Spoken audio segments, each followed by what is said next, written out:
Hi friends, एक बार फिर आप लोग का स्वागत है। आज हम लेके आए friends use of infinitive with verb to have. क्या आप जानते हैं कि वर्ब का स्वरूप टू हैव क्या हो जाता है? प्रेजेंट टेंस में हैव हैड, पास्ट टेंस में हैड और फ्यूचर टेंस में विल हैव और शैल हैव। तो इसका सेंटेंस बनाने का नियम है सब्जेक्ट प्लस अगर सेंटेंस प्रेजेंट टेंस में हो तो हैव हैड। हैव जो है first person second person singular plural के साथ लगता है, हैड थर्ड पर्सन के साथ।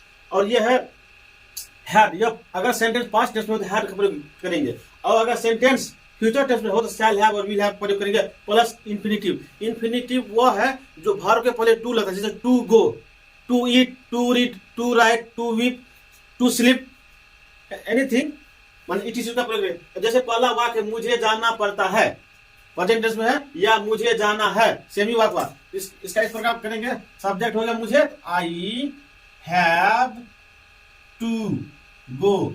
तो फ्रेंड ये टू गो जो है, टू जो है ये जाना पड़ता था, यह पास्ट टेंस में है। तो पास्ट टेंस में हैड का प्रयोग लेंगे सहायक क्रिया में, आई हैड टू गो। अब है फ्यूचर टेंस में मुझे जाना पड़ेगा, तो यहां हो जाएगा आई shall have to go.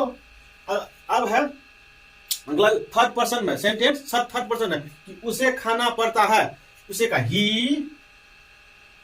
Has पर, क्योंकि उसे जो है थर्ड पर्सन सिंगुलर नाउन है, ही हैज टू खाना का ईट, ही हैज टू ईट, उसे खाना पड़ता है या उसे खाना है, सेमी सेंटेंस है। अब उसे खाना पड़ा था, यह वाक्य जो पास्ट टेंस में आ जाता है, उसे ही हैड टू ईट। और वर्ब का पहला रूप में वर्ब को जो करते हो रखना पड़ेगा, तो he will have to eat. जब प्रेजेंट पास्ट फ्यूचर हो गया, अब फिर है तुम्हें पत्र लिखना है, तुम्हें पत्र लिखना है या तुमको पत्र लिखना है, सेम ही हुआ। तुम्हें you have to write a letter, you have write a letter, you have to write a letter. अब है तुमको पत्र लिखना था, यह सेंटेंस आ गया है पास्ट टेंस में, तो you had to write a letter. अब फ्रेंड सेंटेंस है तुमको पत्र लिखना पड़ेगा, तो you will have to write a letter. अब है मैं परीक्षा देने वाला हूं, अब है मैं परीक्षा देने वाला हूं, यह सेंटेंस है प्रेजेंट टेंस में, I have to appear at the exam.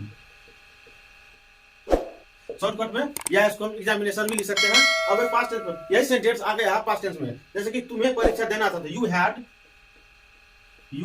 To appear at the exam। अब है यही सेंटेंस फ्यूचर टेंस में कैसे बनेगा, तुम्हें परीक्षा देना पड़ेगा या तुमको परीक्षा देना होगा, सेम ही हो गया। तो you will have to appear at the examination, appear at the exam।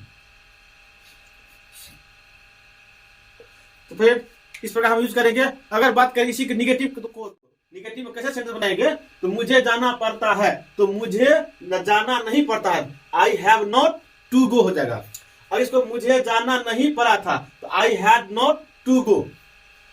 अब मुझे जाना पड़ेगा, तो I shall have not to go. अब उसे खाना नहीं पड़ता है, he has not to eat, उसे खाना नहीं पड़ा था, तो he had not to eat. उसे खाना नहीं पड़ेगा, तो he will have not to eat. मुझे पत्र नहीं लिखना है, तुम्हें पत्र नहीं लिखना, you have not to write a letter. तुमको पत्र नहीं लिखना पड़ा था, you had not to write a letter. तुमको पत्र नहीं लिखना पड़ेगा, तो you will have not to write a letter. मैं परीक्षा देने वाला हूं, आई हैव टू, निगेटिव में मैं परीक्षा नहीं देने वाला हूं, तो I have not to appear at examination. मैं परीक्षा नहीं देने वाला था, I had not to appear at the examination. मैं परीक्षा नहीं देने वाला हूंगा, I shall have not to appear at the examination. अगर इसी में इंट्रोगेटिव सेंटेंस की बात करें तो क्या मुझे जाना पड़ता है, इस यही हो जाएगा हैव आई टू गो, और प्रश्नवाचक चिन्ह लग जाएगा। क्या मुझे जाना पड़ा था, प्रश्नवाचक चिन्ह, हैड आई टू गो, क्या मुझे जाना पड़ेगा, शैल आई हैव टू गो। क्या उसे खाना पड़ता है, हैड ही टू ईट। क्या उसे खाना पड़ा था, हैड ही टू ईट। क्या उसे खाना पड़ेगा, will he have to eat. क्या तुम्हें पत्र लिखना है, तो have you write a letter. क्या तुमको पत्र लिखना था, had you write a letter. क्या तुमको पत्र लिखना पड़ेगा, तो will you have write a letter. क्या मैं परीक्षा देने वाला हूं, have I to appear at the examination. क्या मैं परीक्षा देने वाला था, had I appear at the examination. क्या मैं परीक्षा देने वाला रहूंगा, तो will shall I have to appear at the examination. तो फ्रेंड इस प्रकार बनाएंगे तो हमारा सेंटेंस राइट होगा। उम्मीद करता हूं कि यह वीडियो अच्छी लगी होगी। अच्छी लगी तो प्लीज लाइक करें, कमेंट करें, और अगर आप चैनल नए हो तो सब्सक्राइब करना ना भूलें।